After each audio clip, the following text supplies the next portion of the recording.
It was supposed to be a typical weekend road trip. My friends and I, three of the bravest souls you could ever meet, had heard whispers about this place, a small, seemingly unremarkable town in America that had earned the terrifying title of the most dangerous haunted town in America. It was tucked away in the middle of nowhere, surrounded by woods, with nothing but the hauntingly quiet roads leading in and out of it. It had been abandoned years ago, or so they said. Still, the eerie reputation it carried drew us in like moths to a flame. We had no idea what we were about to walk into. We arrived just after sundown.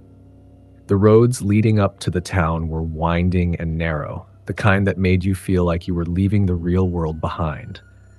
As we crossed the town's boundary line, the temperature seemed to drop significantly, and the first thing that hit me was the silence. It wasn't the usual peace you'd expect from a rural area. No chirping crickets, no rustling of the wind in the trees, just an unsettling stillness that wrapped itself around you. The town itself was eerie, to say the least. There were abandoned homes, some collapsed and others left to decay slowly over the years. We parked near what looked like an old diner, its windows boarded up, its neon sign barely hanging on. It was the only place that still had the remnants of life in it, even though that life was long gone. We set up camp in the middle of what used to be the town's square. It wasn't much, a small area with a few rotting benches and an old fountain that had long since run dry. But there was something about this place that made my skin crawl, like I could feel the weight of the history pressing down on me. We didn't wait long before we started to feel the strange things happening. At first, it was just odd noises. Scratching sounds from the windows of the diner, distant footsteps echoing through the town square. We laughed it off, attributing it to the wind or maybe an animal. But as night fell, it became clear that this wasn't normal. It started with the whispers. At first, I thought I was hearing things, like some part of my mind was playing tricks on me. But as the whispers grew louder, I realized that they were real. The words were incoherent, but the tone, low, guttural, almost pleading, sent shivers down my spine. I turned to my friends, and I could see they were all visibly unsettled.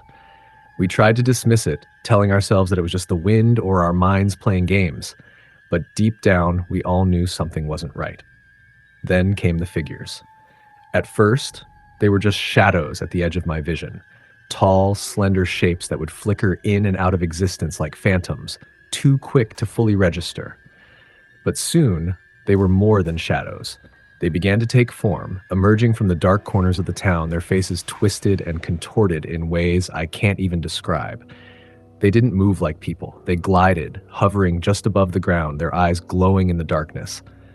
My heart pounded in my chest as I looked at my friends, but they were just as terrified as I was. One of them, Jake, was the first to crack. "We need to get out of here. Now." His voice was a hoarse whisper, panic rising in his tone. We started to run, but some force, was keeping us there. It was as if the town itself was holding us captive. Every time we tried to leave, the path would twist and turn, leading us deeper into the heart of the town. We ended up back at the diner, breathless and wide-eyed with fear. That's when we saw her. She was standing in the doorway of the diner, her pale face illuminated by the faint glow of the broken neon sign. Her hair was long, black and matted with dirt, and her clothes were tattered, hanging loosely from her gaunt frame. But what struck me the most were her eyes, empty, hollow sockets that seemed to pierce through the darkness and into my soul. She didn't speak at first. She just stared at us, unblinking, as if she was waiting for something. But then, in a voice that sounded as though it came from the depths of a tomb, she whispered, "You shouldn't have come." I could feel the temperature around me drop even further, the air thickening with dread. My mind raced, trying to process what was happening, but before I could react, the ground beneath us began to tremble. At first it was subtle, just a slight vibration in the earth, but then the tremors grew stronger, shaking the very foundations of the diner. The walls cracked, and I heard something or someone screaming from somewhere deep within the town. The woman in the doorway didn't move. She just continued to stare at us, her gaze unyielding. "We were all trapped here," she said, her voice barely above a whisper. "Once you enter, you never leave." And that's when I realized this wasn't just an abandoned town. It was a prison. A place where the dead were bound, unable to move on.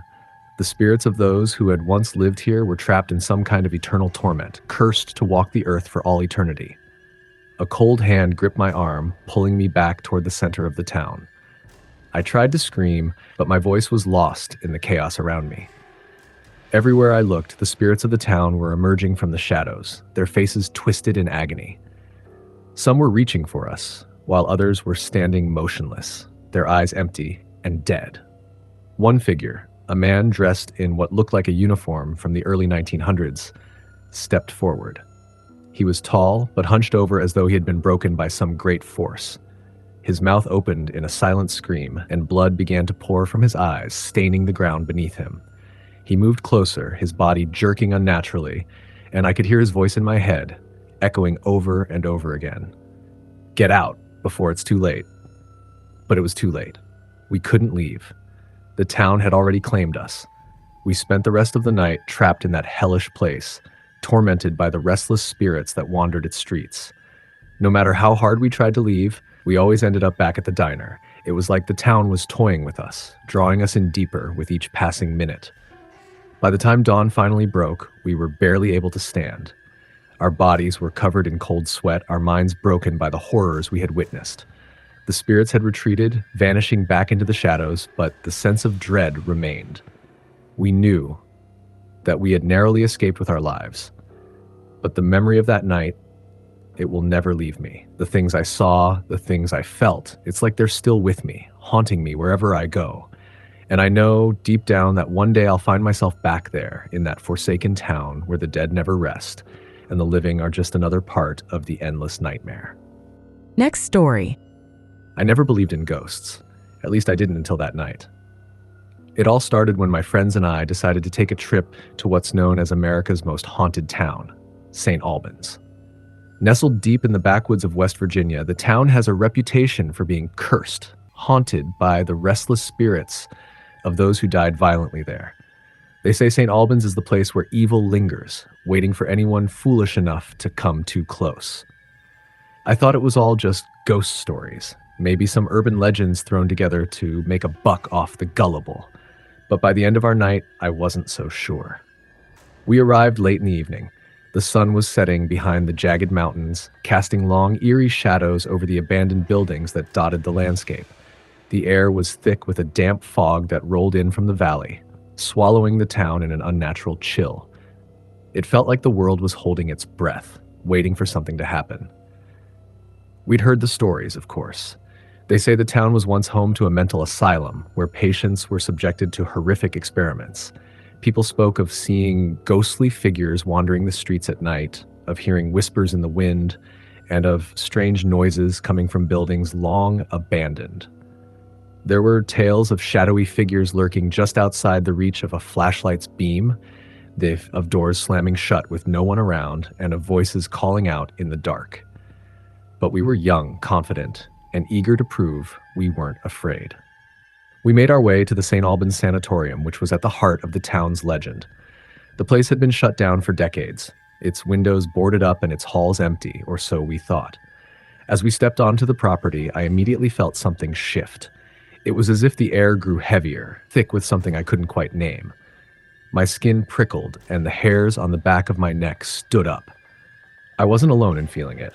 My friends were all quiet, eyes wide, but none of us dared to speak about it. We ventured inside, the floorboards creaking under our weight. The silence was overwhelming, except for the occasional distant sound of something scraping against metal, or maybe it was the wind. Our flashlights barely cut through the dark, casting long, distorted shadows on the cracked walls. The place had the unmistakable smell of decay, old wood, mildew, and something sharper, almost metallic, that made my stomach turn. It felt like the walls themselves were watching us, waiting for something. But we kept moving, determined to uncover whatever mysteries the old building held. We didn't realize how far we'd gone until we found ourselves in the basement. The stairs were steep and narrow, and the air grew colder with every step. I wasn't sure why we went down there. It felt wrong, like we were pushing deeper into something that was meant to be left alone. But the curiosity was too strong. As we reached the bottom, I noticed something strange. The air was thick, almost oppressive. My breath came out in foggy clouds despite the heat of the summer night. We were standing in what appeared to be some sort of old storage room, shelves cluttered with broken items and remnants of a long forgotten past. But what caught my attention was the door at the far end of the room. It was slightly ajar, as though someone or something had been through there recently.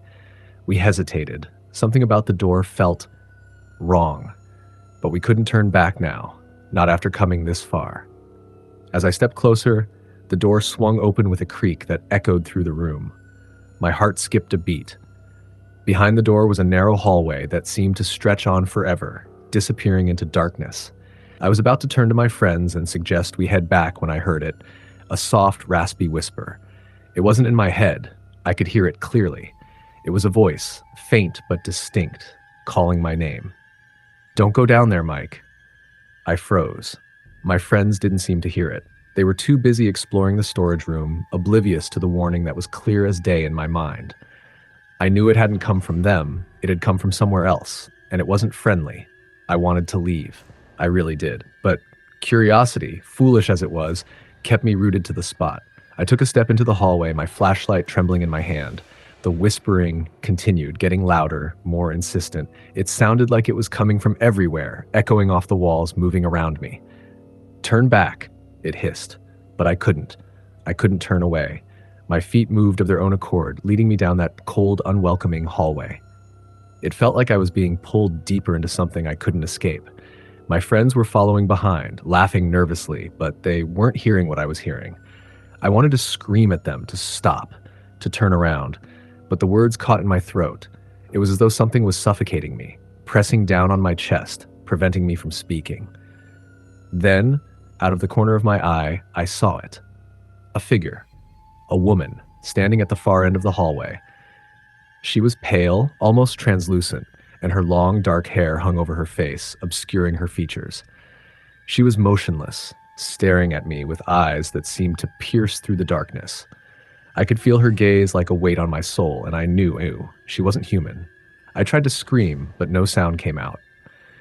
My heart pounded in my chest, and every instinct told me to run, to get out of there before it was too late.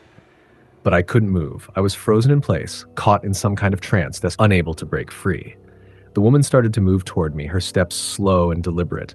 I could hear her breathing now, raspy, shallow, like something struggling to stay alive.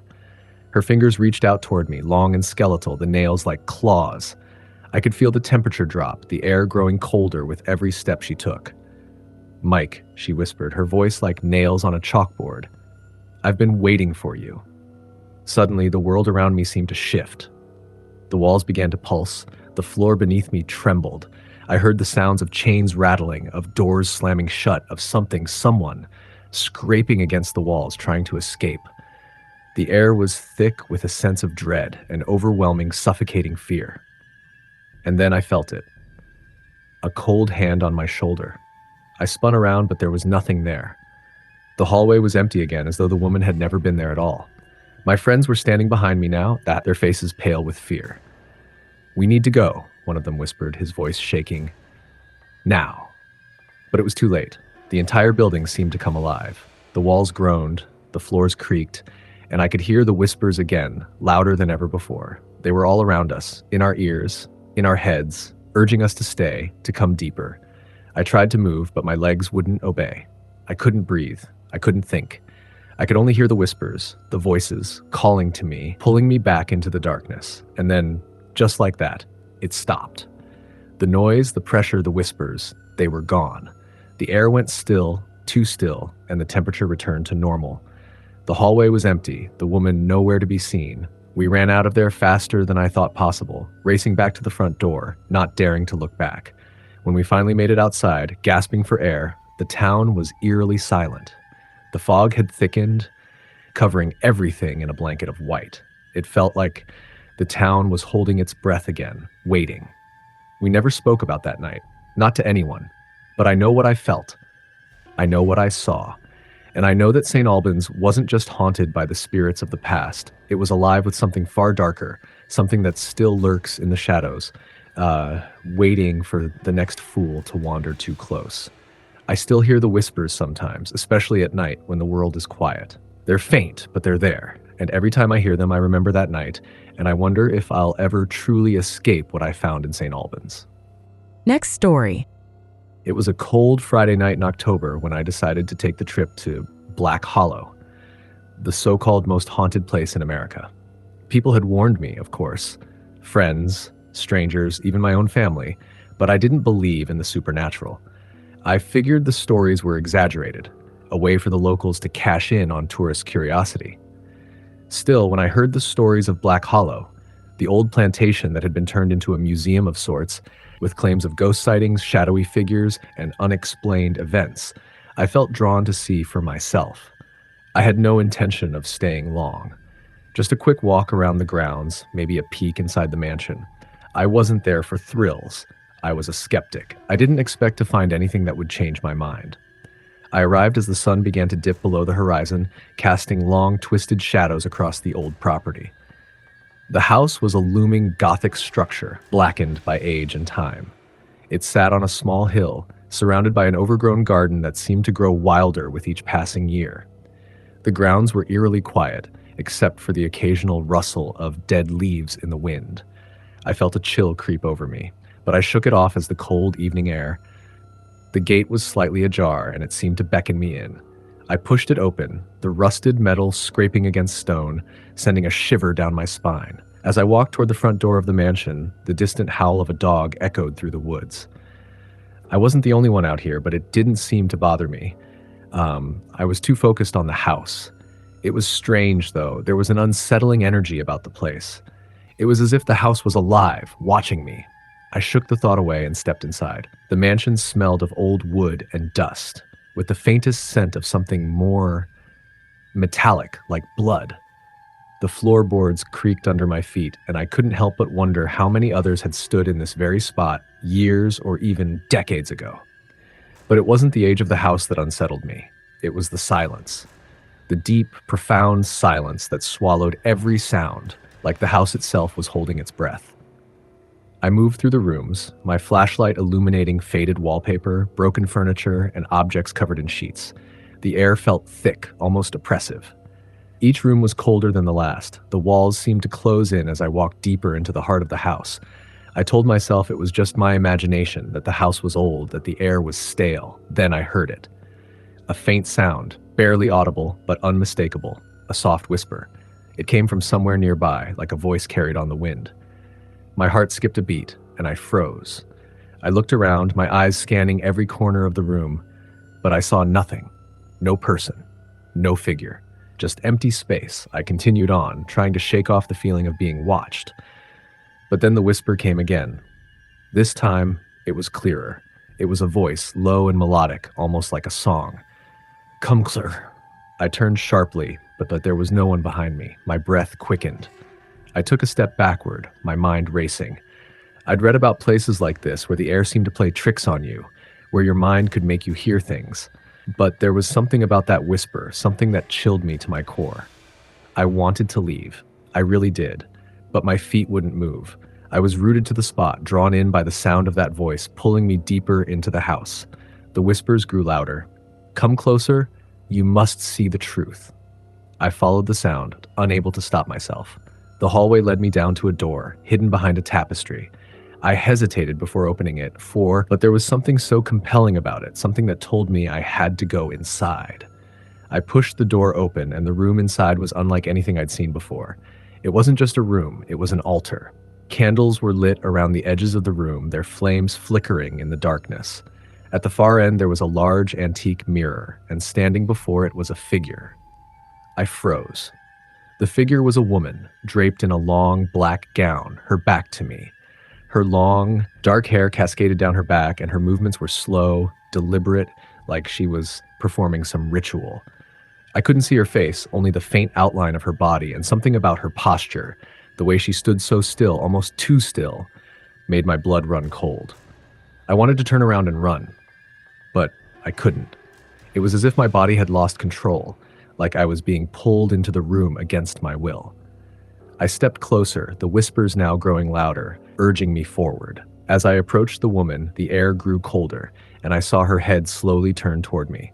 The room seemed to shift, the light from the candles flickering in strange patterns, casting eerie shadows on the walls. And then I saw her face. Her eyes were black, no whites, no pupils, just endless, empty voids. And her mouth, it didn't move when she spoke, but the words came nonetheless, an echo in my mind. "You should not have come here." I stumbled back, gasping for breath, but the room closed in around me. The walls seemed to pulse, as if the house itself were alive, breathing with me. The whispers became deafening, filling my ears with unintelligible words. In a panic, I spun around, desperate to escape, but the door, the one I had entered through, was gone. The walls had closed in, trapping me in this nightmare. The figure was moving now, slowly, gliding toward me. I could feel her presence closing in, her empty eyes boring into my soul. I had to get out. My heart raced, and my hands trembled. The room was closing in on me, and I didn't know how much longer I could stand it. My mind screamed for me to wake up, to stop this madness, but there was no escape. I reached for the mirror, hoping for some way out. And then something shifted. The woman was right in front of me now, her cold, empty gaze fixed on mine. Her breath was cold, and it sent a wave of nausea through me. I could feel the weight of her presence, the pressure of her gaze. But as I looked at her, I realized something terrible. She wasn't just a ghost. She was trapped here, too. She had been waiting, and she wanted me to understand. "Now you see," she whispered, her voice sending shivers through my bones. "The truth is here, in this place. We are all bound to it." I didn't know what she meant, but I didn't care anymore. All I wanted was to get out. And just like that, the room was gone. The walls disappeared, and I was back in the foyer of the house, gasping for air, drenched in sweat. The door to the outside was open, and the night air rushed in, cold and fresh. I ran. I didn't stop to look back. I didn't care if the house was still behind me or if it was just in my head. I needed to get out, and fast. I never went back to Black Hollow after that night. And though I still don't believe in ghosts, there's something about that place, the way it twisted time and reality, that I can't explain. And I'm afraid to try. Next story. It was supposed to be just a typical weekend getaway, a break from the grind of work, something to clear my head. I had always been drawn to the eerie, the unsettling, the haunted places, and so when I heard about the so-called most dangerous haunted town in America, I knew I had to check it out for myself. The locals called it Harrowville. No one dared stay there after sunset. Not since, well, nobody really talked about it. But I figured that was all just superstition. That was until I found out how wrong I was. I arrived in Harrowville in the late afternoon. The town was small, barely a few dozen buildings scattered along one narrow street. The air had a strange stillness to it, like the place itself was holding its breath, waiting for something to happen. There was a sense of isolation, almost a quiet desperation. The first sign that something was off came when I tried to check into the local inn. The woman at the front desk barely looked at me when I mentioned I'd like to book a room for the night. "You sure about that, hon?" she asked, her voice thin like the air outside. "We don't get many outsiders. You might want to reconsider." I laughed it off. "I'll be fine. Just a night." She gave me a look, one that seemed to peer through me, then handed me a key without another word. The room was tiny, barely enough space for the bed and a dresser. The wallpaper was peeling, and there was a musty smell in the air, as if the room had been abandoned for years. But I didn't mind. I was here for the thrill of it, right? After settling in, I decided to explore the town. I walked up the cobblestone street, the sound of my footsteps echoing in the quiet air. The buildings were old, some dating back to the late 1800s, and many of them were boarded up, their windows either shattered or covered with thick layers of dust. The only sign of life was an old man sitting outside a barber shop, whittling a stick. I approached him, trying to get a feel for the town. "Hey, what's the story with Harrowville? Why is it so empty?" He stopped whittling and looked up at me. His eyes were cold, distant. "You don't know, do ya?" he rasped. "This place ain't for folks like you. You best head out before it gets dark." I was beginning to feel a tinge of unease, but I brushed it off as paranoia. I thanked the old man and continued down the street. As I passed a rundown diner, I saw a woman in the window, her face pressed against the glass, staring at me. I stopped, but she didn't move. She just kept staring, unblinking. My skin crawled, but I forced myself to look away. It was getting late, and I figured I should head back to the inn. The town felt heavier now, like the weight of something pressing down on me. When I walked past an old church, I stopped and stared at its dark, looming shape. The windows were blackened out, the doors were rotted, and the bell tower had long since fallen into disrepair. There was something unsettling about the place, but it was the shadows that bothered me the most. They didn't look like shadows, they seemed to move. I walked away quickly, my heart pounding in my chest.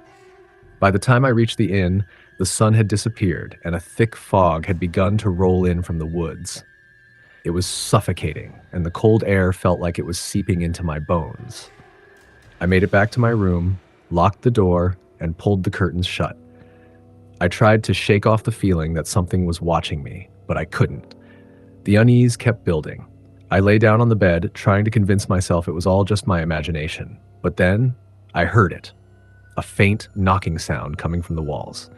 At first, it was soft, like someone tapping with their fingernails, but then it grew louder, more insistent. My breath caught in my throat as the knocks became rhythmic, almost like a message. I tried to ignore it, telling myself it was just the old house settling, but then I heard something else. A voice, whispering, too quiet to understand, but unmistakable in its presence. The room grew colder, and the whispering turned into a soft, guttural growl. I sat up in bed, my heart racing, trying to control my breathing. The sound seemed to be coming from the closet. I didn't want to look, didn't want to acknowledge it, but my body refused to obey. Slowly, I turned my head toward the closet. The door was slightly ajar. The darkness inside seemed to pull at me, like it was hungry for something. I could feel something watching. And then, just as I was about to turn away, it happened. The door slammed open, and a figure stepped out. I didn't know what it was at first. Its shape was all wrong, as though it didn't belong in this world. Its body was twisted, its skin pale and stretched too tight, like a doll that had been left out in the sun for too long. Its eyes were hollow, black pits of nothingness. It didn't speak. It didn't move. It just stared at me. I froze. My heart was pounding in my chest, each beat a deafening echo in my ears. The figure took a step toward me, then another, its feet making no sound on the floor. I wanted to scream, to run, but my body was paralyzed, my mouth dry, my limbs useless. Then, in the blink of an eye, the figure lunged. I scrambled back, falling off the bed, but there was nowhere to go. The room was too small, the air too thick with fear. I couldn't breathe. The figure was on me now, its cold, skeletal hands gripping my shoulders, its face so close to mine that I could feel its rotten breath. I tried to push it away, but my hands went right through it, like it was made of smoke. And then, just as suddenly as it had appeared, it was gone. I lay there, gasping for breath, my skin covered in a cold sweat. My mind was racing, trying to make sense of what had just happened. I didn't know if I had imagined it or if it had been real. But one thing was certain, something was very wrong with this town. I couldn't stay another minute. I ran out of the room, not bothering to grab my things. I bolted down the stairs and out the door into the foggy night. The town was silent, its streets empty, its buildings like hollow shells. I made my way toward the road, but as I passed the old church again, I saw something in the distance. There, in the fog, I could make out figures, dozens of them, standing in a line along the street, their faces obscured by the mist. They weren't moving, just standing there, watching. I couldn't see their eyes, but I could feel their gaze, like 1,000 invisible needles piercing my skin. My heart thudded in my chest as I quickened my pace. I didn't stop running until I reached my car. I got in, started the engine, and drove as fast as I could, not looking back. The road behind me was swallowed by the fog, the town disappearing from view. But as I drove, I couldn't shake the feeling that I wasn't alone. It was like something was following me, something that wasn't quite human. To this day, I still don't know what happened that night. But I can't forget the faces in the fog, the coldness in that town, or the thing that came out of the closet. Harrowville wasn't just haunted, it was a place where the dead and things far worse still walked, and no one ever leaves once they've been touched by it. Next story. It was a quiet autumn evening when I first heard the rumors about the old Dempsey farmhouse. Located on the outskirts of town, it had been abandoned for over 50 years, left to decay and be overtaken by the woods. People in the nearby town spoke of it in hushed tones, glancing over their shoulders whenever the subject came up. They told stories of a family that had vanished without a trace, and of strange lights flickering in the windows on moonless nights. Some even claimed to have seen a figure moving behind the rotting curtains, though no one dared to go near. Being a journalist, I was naturally drawn to the mystery. I had heard these kinds of rumors before, and I always brushed them off as exaggerations. But this one felt different. It was the perfect story for my next article, something that would make people stop and think. So, one chilly evening, I grabbed my camera and set off to investigate the Dempsey farmhouse for myself. The sun was setting as I drove down the long, winding dirt road that led to the farmhouse. The air had a crisp bite to it, and the trees along the road seemed to lean inward, creating a canopy of shadows. As I approached the farmhouse, I could see the silhouette of the house rising from the ground, its sagging roof barely visible through the thick foliage. The windows were boarded up, but there was a faint glow coming from one of the upper windows, as though someone were standing just behind the curtains. I shook off the unease crawling up my spine. It was probably just the reflection of the setting sun playing tricks on my mind. I pulled my car off the road and parked it under a nearby tree. The air felt thicker as I stepped out and approached the old house, my footsteps muffled by the dry leaves scattered across the ground. The closer I got, the more the house seemed to loom over me, its broken windows like eyes watching from the darkness. I stood at the front door for a long moment, the wind howling in the distance, making the trees sway unnaturally. There was a sense of something off. My breath quickened and I felt a sudden urge to turn around, to leave. But I pushed the feeling aside. I was here for a story, and I wasn't going to let my nerves get the best of me. I pushed the door open, the rusty hinges creaking like the groan of some ancient creature. Inside, the house smelled of mildew and decay, the air thick with dust. The floorboards beneath my feet creaked and groaned in protest, but I pressed on, exploring room after room. It was clear that the house had been abandoned for decades. The furniture was rotting, the walls were peeling, and the fireplace was choked with soot and ash. But it wasn't the state of the house that unsettled me. It was the silence. There was something unnatural about it. It wasn't the silence of a forgotten place. It was a silence that pressed in on me, a silence that felt heavy, like it was waiting for something to happen. I wandered through the kitchen, which still held some remnants of the family that once lived there. Cracked dishes, a few broken chairs, and an old, rusted stove. As I moved further into the house, I noticed something strange. There was a door in the back of the house, leading down into a basement. It was unusual for a farmhouse like this to have a basement. Most of the houses in the area had crawl spaces, not full basements. Against my better judgment, I descended the rickety stairs into the basement. It was cold down there, colder than the rest of the house, and the air smelled faintly of earth and something else, something metallic. As I reached the bottom, I scanned the room with my flashlight. The beam bounced off old crates and barrels, casting long shadows across the walls. It looked like an ordinary storage area, except for one thing. In the corner of the basement, near a crumbling stone wall, I saw a large wooden chest. It was an odd thing to find in a basement like this, out of place, almost as if it had been deliberately hidden. The chest was covered in dust, and the wood was dark and worn. Something about it called to me, an invisible pull I couldn't resist. I stepped closer, my hand trembling as I reached for the lid. It was heavy, and it creaked as I lifted it. Inside, I found nothing but old clothes and scraps of fabric, nothing that seemed out of the ordinary. But as I dug deeper into the chest, something caught my eye. A small, leather-bound book lay at the bottom, its cover cracked with age. I picked it up, brushing off the dust. The pages inside were yellowed and brittle, but they were still legible. I flipped through the pages, my heart racing with each word. It was a diary, written by the youngest Dempsey child, a girl named Emily. The entries started innocently enough, chronicling the daily life of the family. But as the days went on, the tone of the writing grew darker. Emily wrote about strange noises in the house at night, whispers that she couldn't explain, figures she saw in the corner of her eye. Then the entries stopped, suddenly and without warning. The last entry was short, rife, but it sent a chill down my spine. It read, "They're here. I see them. They won't let me go.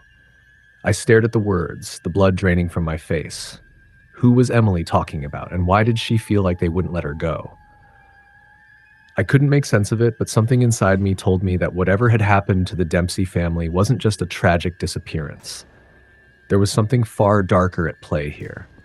Suddenly, I heard a noise behind me, a soft scrape like footsteps on the wooden floor. My heart leaped in my chest, and I spun around, shining my flashlight into the dark. But there was nothing there, just the shadows stretching across the walls. I wasn't alone. Panic surged through me, and I bolted for the stairs. My feet slipped on the uneven steps as I scrambled up, my breath coming in ragged gasps. When I reached the main floor, I turned toward the front door, but something was wrong. The door, how had it closed? It had been wide open when I came in, but now it was shut tight, the handle cold and unyielding under my hand. I tried the window next, but it was stuck, frozen in place. My mind raced. How was this happening? What was going on? That's when I saw it. In the hallway, just at the edge of the dim light, stood a figure, a tall, shadowy form, its features obscured by darkness. I couldn't see its face, but I could feel its presence, its cold, unblinking gaze. Without thinking, I ran. I didn't care if I looked foolish or scared. I just needed to get out. I scrambled for the back door, pulling it open with desperate strength. I didn't stop to look behind me as I sprinted through the yard toward my car. When I finally reached my car, I threw open the door, slammed it shut, and sped off down the road. I didn't stop until I was safely back in town, my heart still racing. I never found out what happened to the Dempsey family or why that house felt like it was alive. But I knew one thing for sure. There's something in that farmhouse, something ancient and malevolent, waiting for anyone who dares to step inside. And I wasn't going back to find out what it wanted. Next story. It all started as an ordinary road trip, a chance to escape the monotony of daily life, to break free from the stress that had been building up for months. My friends and I decided to take a weekend trip through the mountains. We were looking for something remote, somewhere off the beaten path, and we found it in a small town called Gravesford. We didn't know much about it, just that it was quiet and tucked away in the wilderness. We made the mistake of assuming there was nothing strange about it. As soon as we arrived, it felt off. There was an unnatural stillness in the air, like the town was holding its breath. The streets were almost deserted, save for a few elderly residents who watched us with eyes too intense, too knowing. They barely spoke, and when they did, their words were clipped, as if they were unwilling to engage with us. Our innkeeper, an older woman named Mrs. Winslow, gave us a key to a small cabin at the edge of town. She warned us not to wander after dark, but it wasn't the type of warning that felt normal. It wasn't casual. There was fear in her eyes. I brushed it off as superstition, thinking she was just an overprotective old lady. We thanked her and headed to our cabin. The cabin was charming, but as soon as we walked inside, there was an overwhelming sense of dread. It was hard to pinpoint, but something about the place felt wrong. The walls were lined with old photographs, black and white images of people from decades past. Some of the faces were distorted, but it was the eyes that unsettled me the most. They seemed too lifelike, too knowing, as though they were watching my every move. That night, after a quick dinner at a small local diner, we returned to the cabin. The darkness outside was thick and oppressive, the kind of darkness that seemed to swallow the world whole. We laughed, told stories, and tried to ignore the creeping unease that had begun to settle into my chest. But the longer I stayed there, the more I felt it, the sensation that I wasn't alone, that something was waiting. I tried to sleep, but the room was too cold, the air too thick with the tension of something unseen. At around 2 a.m., I woke up to the sound of footsteps outside the cabin. I lay still, holding my breath, listening. They were slow, deliberate, as if whoever was out there knew I was awake and was trying to be as quiet as possible. I waited, thinking it was just a person going for a midnight walk, but the footsteps didn't stop. They circled the cabin, back and forth, in a slow, methodical pattern. I got up quietly, grabbed a flashlight, and peered through the window. There was nothing, no one was there, but the footsteps continued. My heart raced, and I felt a cold chill run down my spine. I wanted to wake my friends, but something told me not to. I didn't know why, but it felt like the wrong move. I stayed still, listening, trying to steady my breath. Then the door rattled. It wasn't a violent knock, but a slow, deliberate shaking of the handle, as if someone was testing it, trying to get in without making a sound. I froze, clutching the flashlight, feeling the weight of fear settle over me. My mind raced with thoughts. Who would be out there? Why didn't they knock like normal people? What did they want? The rattling stopped, and for a moment there was only silence. I waited, but then in the distance I heard something that made my blood run cold. A whisper, a soft murmur coming from just outside the door. I couldn't make out the words, but the tone was unmistakable. It was as if someone or something was speaking to me, coaxing me to open the door. I didn't move. I didn't breathe. I just listened. And then it came. A thud. A knock that reverberated through the walls, shaking the entire cabin. I jumped, my heart in my throat. The whispering stopped. For a few seconds, there was only dead silence, and then a low growl, like an animal lurking just beyond the door, waiting for me to make a mistake. I knew I had to leave, but I couldn't. Something held me there, like the very air was heavy with an unseen force, a presence that wouldn't let me go. I turned to look at my friends. They were still asleep, oblivious to what was happening. I considered waking them up, but I couldn't bring myself to do it. I didn't want them to know how scared I was. I didn't want to admit that I was terrified of something I couldn't explain. The knocking came again, this time louder, faster, as if whoever or whatever was out there was growing impatient. I gathered the courage to check the door again, but when I moved toward it, I stopped. There was something on the floor just inside the threshold. Something small and round. I bent down and picked it up. It was a coin. An old, tarnished coin with strange symbols etched into its surface. I could barely make out the markings, but they were foreign, as if they belonged to an ancient language I had never seen. I stared at the coin for a long moment, my mind racing before I realized something. It was warm. I dropped it in shock, and when it hit the floor, it seemed to dissolve into the darkness, disappearing as if it had never been there. My breath caught in my throat as I stumbled back, my heart pounding. The footsteps started again. This time, they were inside the cabin. The floorboards creaked, one by one, as if someone was walking around the room. But no one was there. I turned to my friends, waking them up this time, shaking them urgently. They groggily got up, disoriented, asking what was going on. I tried to explain, but words failed me. I couldn't find the right way to tell them. They didn't believe me. They thought I was just having a bad dream, or maybe it was just the isolation of the cabin playing tricks on my mind. But then, they heard it too. The whispering, the slow footsteps, the knocking, louder this time, coming from the walls, the windows, the very floor beneath us. It was everywhere. There was no escape. The door flung open on its own, and standing in the threshold was the last thing we ever expected to see. The figure was tall, impossibly tall, its limbs long and thin, stretched in unnatural angles. Its face was hidden behind a dark hood, but we could see its eyes. Eyes that were too wide, too white, gleaming in the darkness like two empty sockets. It didn't move. It didn't speak. It just stood there, watching us. In that moment, I realized the truth. We weren't in Gravesford by chance. The town didn't just hold its breath. It was waiting for us, and we were never supposed to leave. Next story. It was just another weekend getaway, or so I thought. My friends and I had planned this trip for weeks, an old haunted house deep in the woods, far from civilization. We had heard rumors about the house. No one ever stayed for long. A few had gone missing. Others had claimed to hear strange noises, see shadows move when there was no one there, or feel cold hands brushing their necks. But we were skeptics. We laughed it off. After all, this was just another old house. We were going to prove the stories wrong.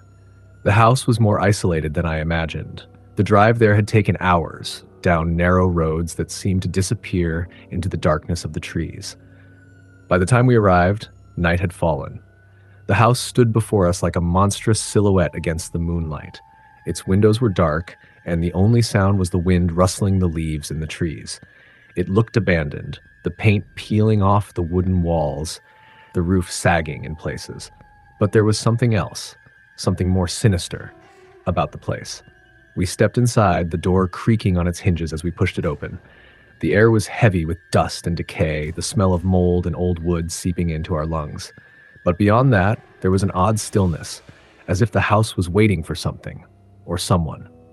We explored the ground floor first, flashlight beams dancing across peeling wallpaper, cracked floors, and broken furniture. The house was like a time capsule, frozen in an era long gone. It looked like no one had lived here for decades, but it felt like the walls were watching us, waiting for us to make a mistake. Upstairs, we found the bedrooms. 3 of them. Each one was just as empty and decayed as the rest of the house. But one room, the last one at the end of the hallway, caught my attention. The door was slightly ajar, and there was something about the way the air shifted around it. A chill ran down my spine, but I pushed the door open, determined to keep my nerves steady. Inside, the room was dark, save for the faint light coming from the hallway behind me. The walls were covered in strange, cryptic symbols, scratched into the surface as if by something or someone desperate. And in the center of the room, on the floor, was a large, ornate mirror. The frame was old and gilded, but the glass was dark, almost as though it was reflecting something beyond the room, beyond this world. As soon as I stepped inside, I felt it, the presence. It was like a weight pressing on my chest, suffocating me. I turned to my friends, but they had already gone downstairs, leaving me alone. I should have followed them. I should have left the house and never looked back. But something kept me there. Something pulled me closer to the mirror. I reached out, my fingers trembling as they brushed the surface of the glass. For a moment, nothing happened. The reflection was still, just the room, the darkness, and me standing there. But then, slowly, a shape began to form in the mirror.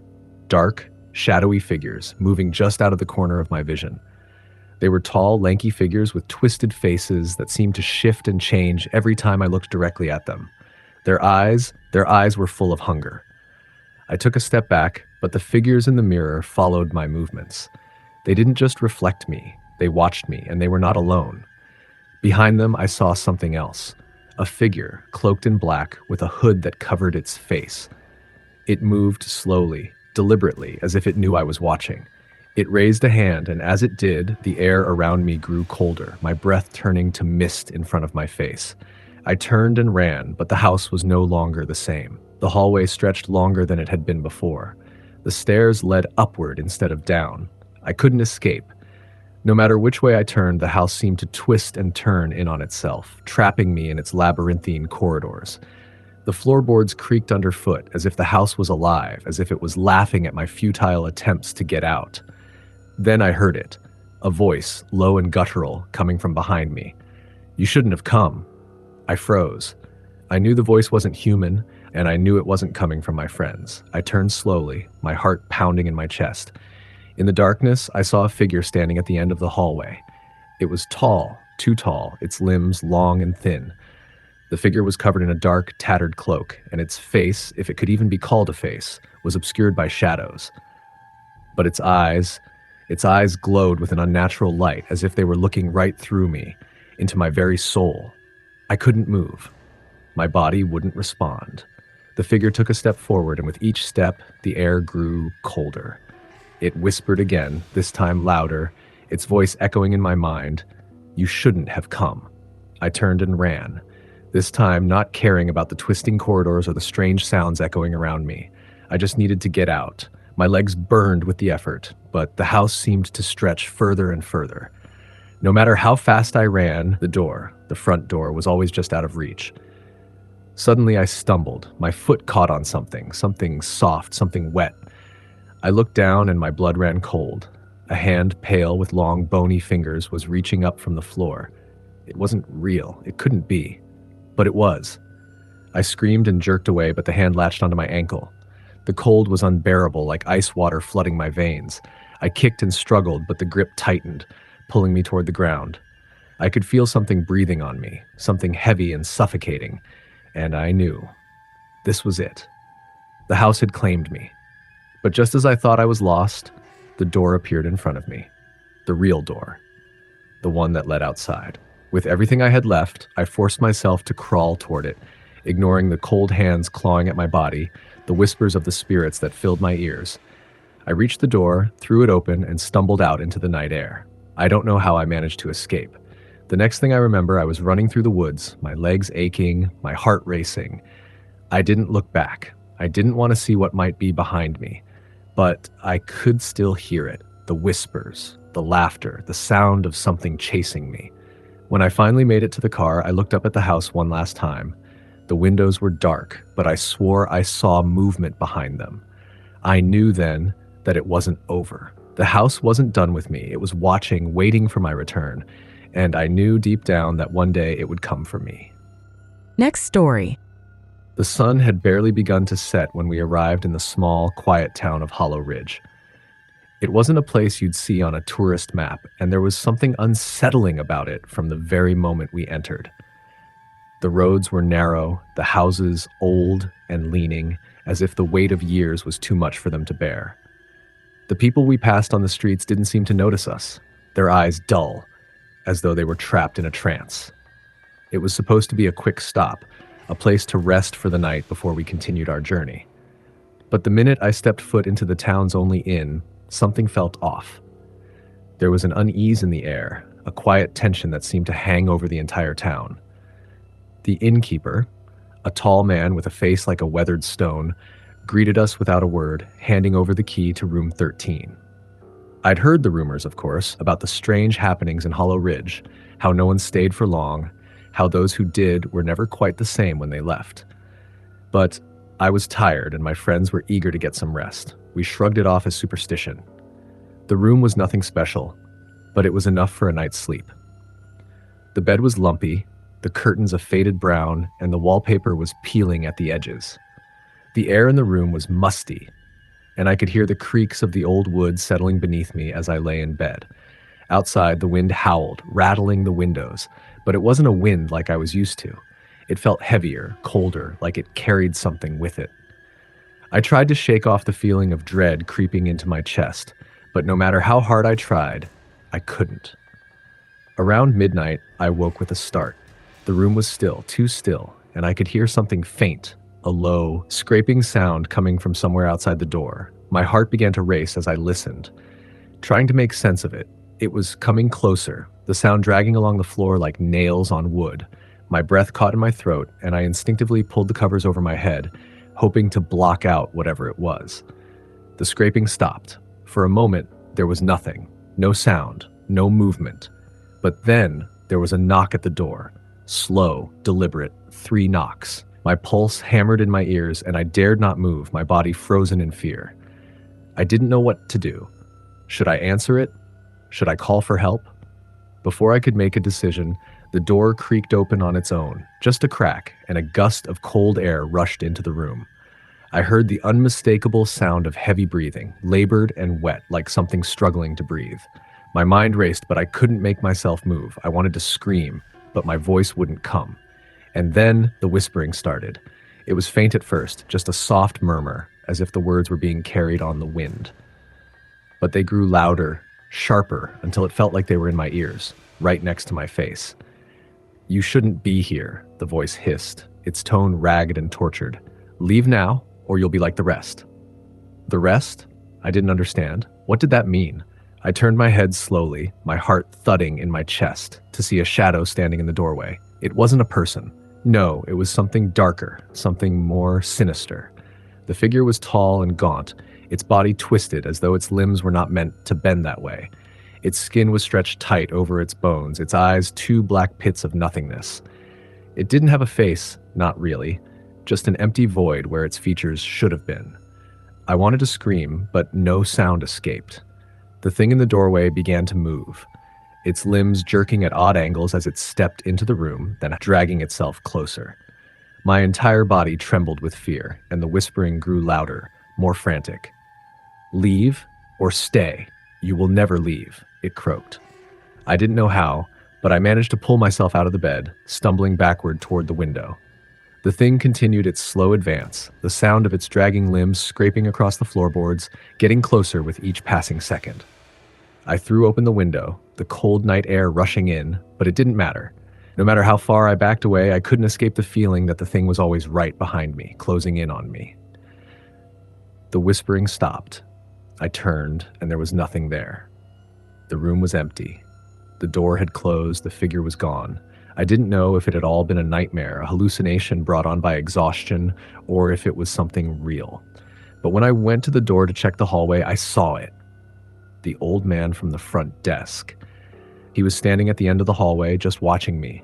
His eyes were empty, the same dull, lifeless look I had seen on the townspeople earlier. He didn't move, didn't speak. He just stared, and for a moment, I thought I saw something shift in the darkness behind him. Something watching me, waiting.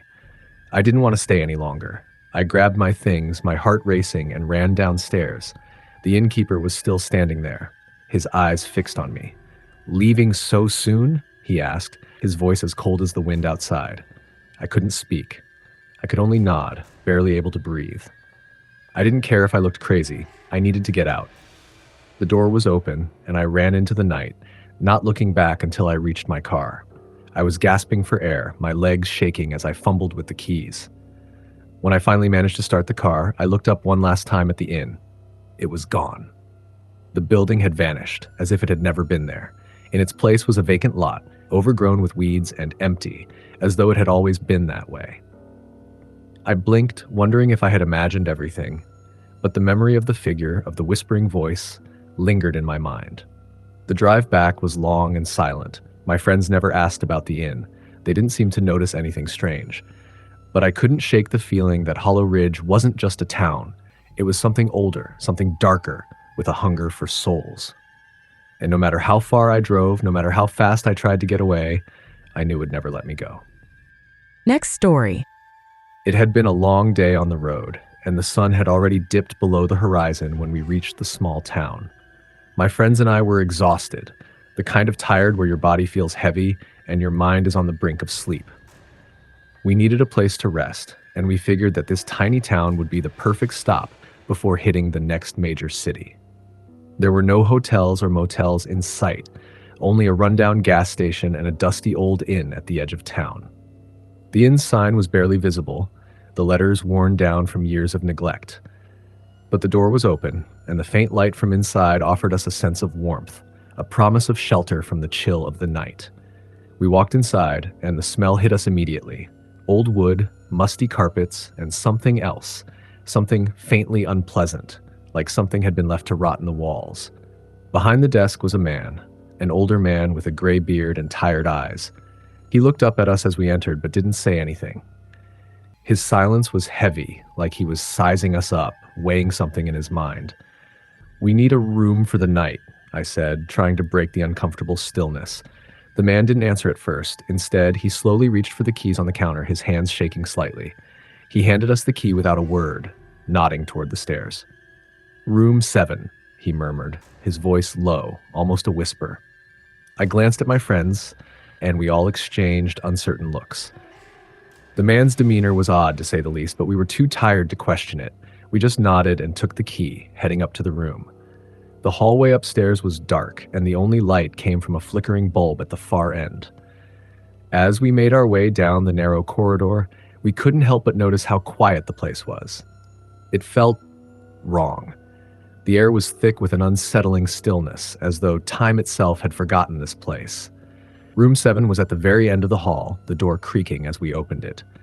Inside, the room was exactly what we needed: bed, shower, a few old chairs. It was simple, nothing fancy, but it looked clean enough. We dropped our bags and started to relax, the exhaustion of the day slowly fading away as we lay on the bed and chatted about the road ahead. But then the noises started. At first, it was faint, a soft tapping, almost like a distant knock on wood. We all paused, our conversation dying in our throats. The sounds seemed to come from the walls, echoing through the room in a way that didn't make sense. My friends looked at me, their faces pale in the dim light. "Did you hear that?" one of them whispered, his voice tight with anxiety.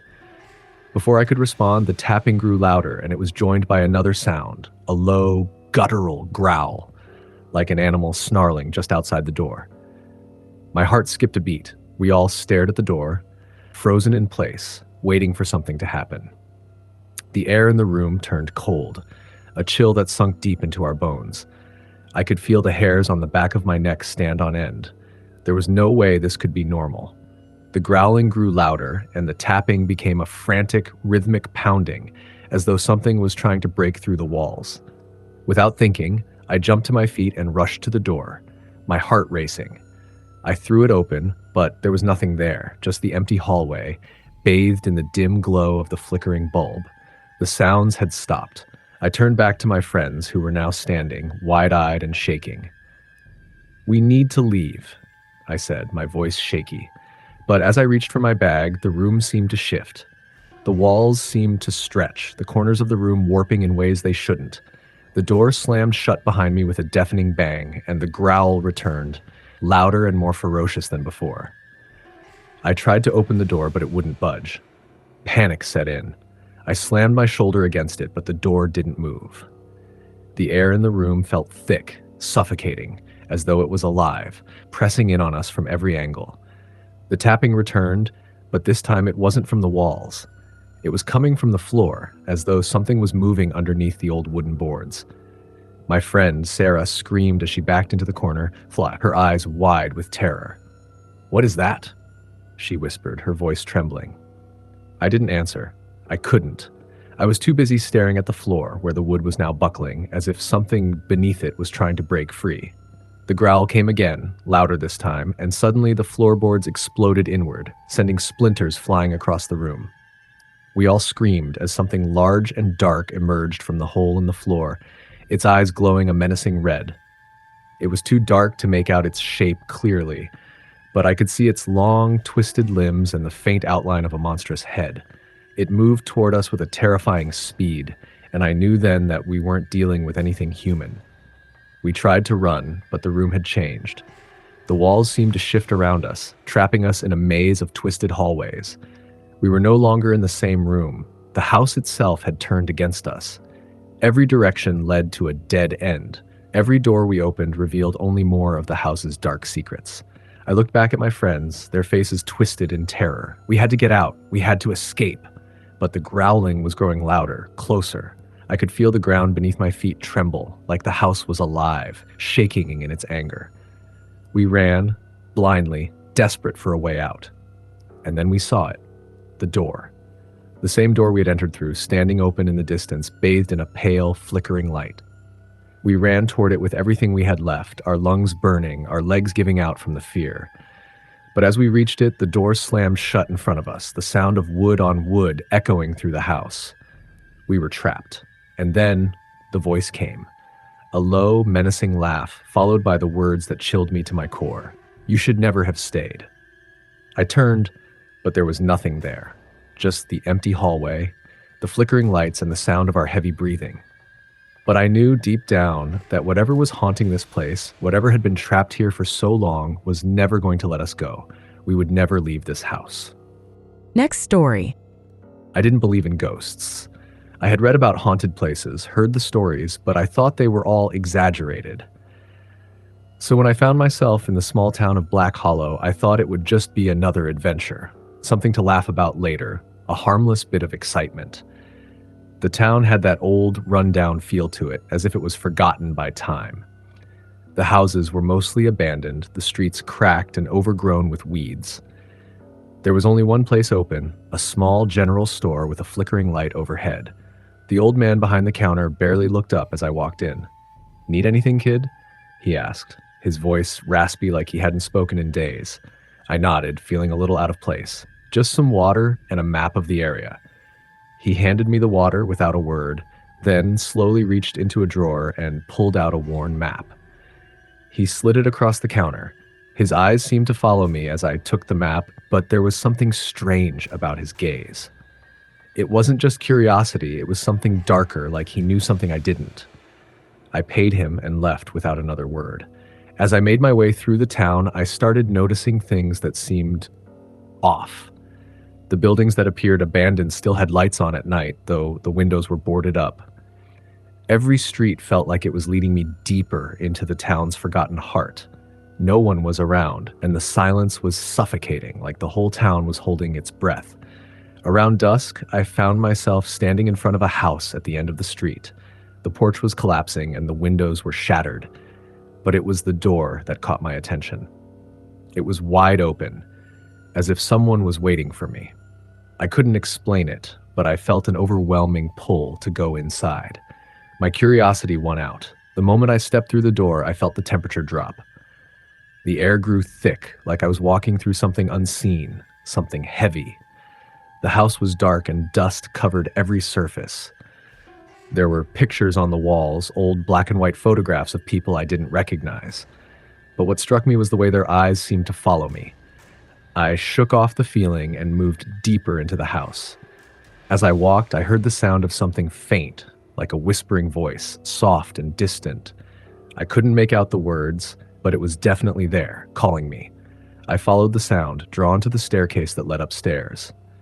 The moment my foot hit the first step, I felt something shift in the air, like a wave of cold had rushed past me. My skin prickled. I hesitated for a moment, but then pressed on. As I reached the top of the stairs, the whispering grew louder. It was coming from behind a door at the end of the hall. I tried the handle, and to my surprise, it turned. Inside, the room was empty, save for a small rocking chair by the window, and that's when I saw it. On the floor, in the corner of the room, was a small wooden box, barely visible in the dim light. Something told me not to open it, but my hand moved of its own accord, and before I knew it, the box was in my hands. As I lifted the lid, I heard the whispering again, but this time it was clear. The words were cold, ancient, and they sent a chill down my spine. "Leave, now." I slammed the lid shut and stepped back, but it was too late. The room grew colder, and the shadows in the corners of the room seemed to stretch, lengthening and darkening. I turned to run, but the door slammed shut on its own, trapping me inside. The rocking chair began to move on its own, creaking slowly back and forth, though there was no wind. Then the whispering started again, but this time it wasn't coming from the box. It was coming from everywhere. The walls, the floor, the air. Leave. Leave. Now. I was frantic now. Banging on the door, but it wouldn't budge. The shadows in the room seemed to take shape, twisting and shifting, forming into figures. Humanoid figures, but not human. Their eyes glowed faintly in the dark. Their mouths stretched wide into grotesque, mocking grins. They began to move toward me. In my panic, I grabbed the box and hurled it across the room. It hit the wall with a sickening thud, and the room fell silent. But then the whispers stopped. The figures froze, their eyes fixed on the box. A low growl reverberated through the walls like a growl of something ancient, something evil. The floor beneath me seemed to tremble, and the shadows began to withdraw, slithering back into the corners of the room. The door flew open, and I stumbled backward, terrified and out of the room. The house had returned to its quiet, empty state.